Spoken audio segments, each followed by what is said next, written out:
वापस बस चाय बना रहे हैं मेरे लिए। और बाबा जी का ये प्यारे से पुत्ते बन के बच्चे।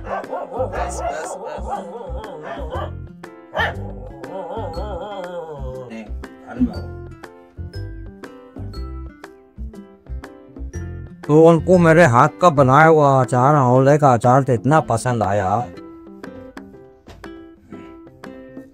कि उनको यकीन नहीं आ रहा था कि मैं अपने हाथ से बनाता हूँ। तभी जो बच्चा रोज सुबह शाम आता है मेरे पास।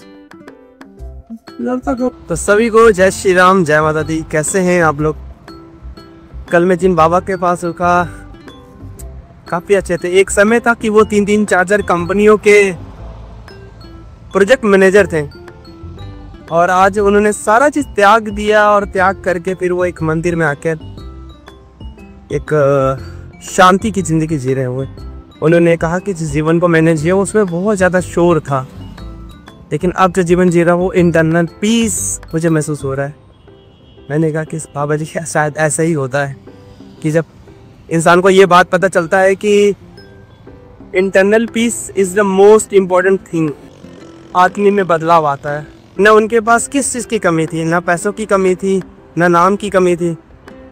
तो लगभग रात भर थोड़ा हम बात करते रहे, सुबह भी उठे तो बात हम करते रहे। फिर मैंने पूछा कि क्या एक्सपीरियंस है, क्या आपका रिग्रेट है सबसे बड़ा। तो उन्होंने बहुत कुछ बताया। उन्होंने बताया कि रुपए कमाना भी ठीक है, लेकिन अगर आपको इंटरनल पीस नहीं मिल रहा है तो आप परेशान रहेंगे जीवन में।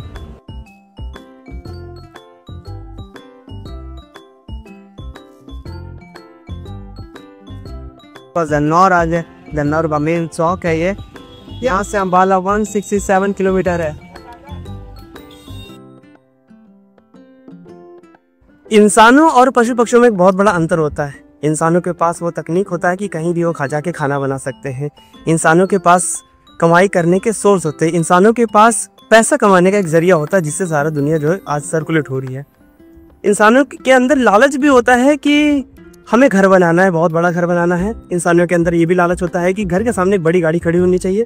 इंसानों के अंदर ये लालच भी होता है कि दूसरे से अपना वैभव जो ऊपर होना चाहिए, लेकिन ये पशु पक्षियों में नहीं होता है। पशु पक्षियाँ बस ये चाहते हैं कि उनको एक ऐसा इन्वायरमेंट मिले जहाँ पर वो रह सके, अपने बच्चों को पाल सके, और बस यही उनकी एक मतलब ज़रूरत होती है। हम इसे लालच भी नहीं कह सकते हैं। अभी अपने रिसेंटली एक न्यूज़ देखा होगा कि जहाँ पर हैदराबाद में आपने देखा होगा कि वहाँ यूनिवर्सिटी का जो जंगल है, कांचा फॉरेस्ट जो है, उसकी कटाई चटाई चल रही है। मतलब तो मेरा ये कहना है कि क्या गवर्नमेंट के पास ऐसी बंजर ज़मीन नहीं है? तेलंगाना में क्या बंजर ज़मीन नहीं है जहाँ पर वो IT हब बना सके? अरे आप वहाँ पर आके IT हब बनाइए ना, वहाँ पर ज़रूरत है। क्या पता कि वहाँ पर आप अगर IT हब बनाते तो आने वाले दिनों में वो ग्रीन मतलब हरियाली देखने को भी वहाँ पर मिले, कुछ तो हरियाली देखने को मिले, कोई एक पेड़ भी वहाँ पर देखने को मिले। आप ऐसे इन्वायरमेंट को क्यों डिस्टर्ब करें, क्यों बेकार करें जहाँ पर इतना ग्रीन लश ग्रीन एरिया है, जिसे हैदराबाद का लंग्स भी कहा जाता है। लंग्स समझ रहे हैं ना, जहाँ पर प्योर ऑक्सीजन दिया जाता है, जिसके द्वारा प्योर ऑक्सीजन मिलता है। लेकिन वही है, आप एक पीढ़ी को खुश कर सकते हैं, दूसरे तीसरे चौथे पांचवें छठे सातवें पीढ़ी आते आते तक वो भी सफोकेट कर जाएंगे। वो भी कहेंगे कि हमें ग्रीन इन्वायरमेंट चाहिए, हम सफोकेट हो रहे हैं इस एरिया। आज ही देख लीजिए ना, दिल्ली बैंगलोर जितने भी मेट्रोपॉलिटन सिटी है वो लोग सफोकेट हो चुके हैं भाई। वो अपने आप को इंटरनल पीस खोजने के लिए वो जाते हैं उत्तराखंड, केरल, कर्नाटका में ऐसे ग्रीन एरिया को खोजते हैं जहाँ पर वो इंटरनल पीस मिले उनको। लेकिन अगर आज वही पेड़ की कटाई चटाई हो रही है, वो लोग समझ नहीं रहे हैं। आप एक का घर उजाड़ कर दूसरे को घर देने की कोशिश कर रहे हैं, वो गलत है। जहाँ हमें ऑक्सीजन फ्री मिलता है, फ्री मिलता था जिस एरिया से, आज हॉस्पिटल में जाके पैसे से हमें खरीदना पड़ता है। ये मैं एक फ्लाईओवर से गुजर रहा था तो कुछ अच्छी चीज़ें यहाँ पर लिखी हुई है। धर्म जोड़ता है तोड़ता नहीं, स्थिर मन सहज जीवन, self realization through God realization, और भी आगे कुछ लिखा हुआ है, जैसे दृष्टि वैसे सृष्टि। तो ये सब लिखा हुआ कितना बढ़िया लगता है ना? ऐसा लगता है कि अब हृदय में परिवर्तन हो जाएगा। और कुछ लोगों के अंदर ये परिवर्तन होता भी है, मैं ये नहीं कह रहा हूँ कि नहीं होता है। 1% 2% तो भाई होता है। जैसा आपका एनवायरनमेंट वैसा आप हो जाते हैं। इसका मैंने खुद रियलाइजेशन किया है। जैसे मैं लोगों से मिलता हूँ, यात्रा के दौरान बहुत लोगों से मिलता हूँ, तो मेरे अंदर भी वो भावना जो है पैदा हो जाता है, और सबके अंदर होता है ऐसा। लेकिन क्या इतना आसान है इन सब चीज़ों को जीवन में उतार पाना? नहीं आसान। ना आसान राम जी को हुआ था, ना आसान कृष्ण जी को हुआ था। किसी भी भगवान को ये चीज़ें जीवन में उतार पाना नहीं है आसान, क्योंकि आसपास की इन्वायरमेंट वैसा नहीं होता है जैसा आप खुद को ढालना चाहते हैं। ये देखिए, ये शायद धान है या मेज़ लग रहा है मुझे। कितना सुंदर लग रहा है ना। ओ भाई, यहाँ भी देखिए कितना सारा प्लास्टिक। ऐसा लगता ही नहीं है कि यार प्लास्टिक बैन है इंडिया से। यार आज काफ़ी ज़्यादा लेट हो गया, बाबा जी खाना खिलाने पे लग गए, मुझे इसी में लेट हो गया। चलो थोड़ा पानी ले लेते हैं, फिर खाना।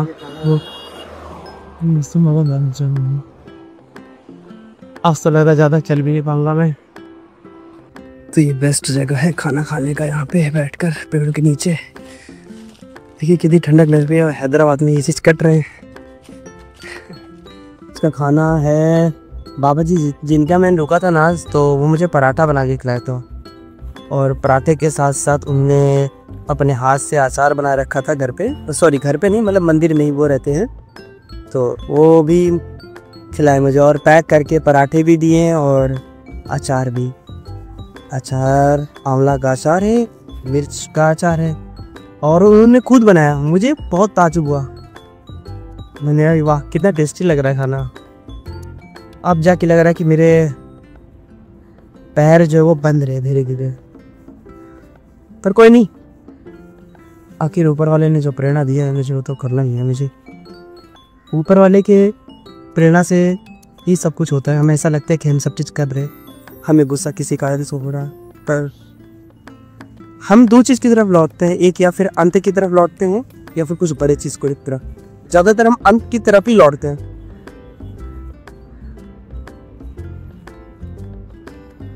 कि पराठा सॉस बहुत अच्छा लग रहा है मुझे। पुराने दिन आ गए कि मम्मी चाय के साथ कभी कभी ये देती थी, पड़ता है। तो अब मेरी कदम जो है वो समलखा की तरफ जा रहा है। समलखा यहाँ से लगभग 2 किलोमीटर है अप्रॉक्स। सोचा था कि आज पानीपत पहुँचूंगा, लेकिन मुश्किल लग रहा है, क्योंकि पानीपत जहाँ से यहाँ से लगभग अभी भी जो लगभग 18 से 20 किलोमीटर दूर है, तो पानीपत पहुँचना मेरे लिए बहुत मुश्किल है।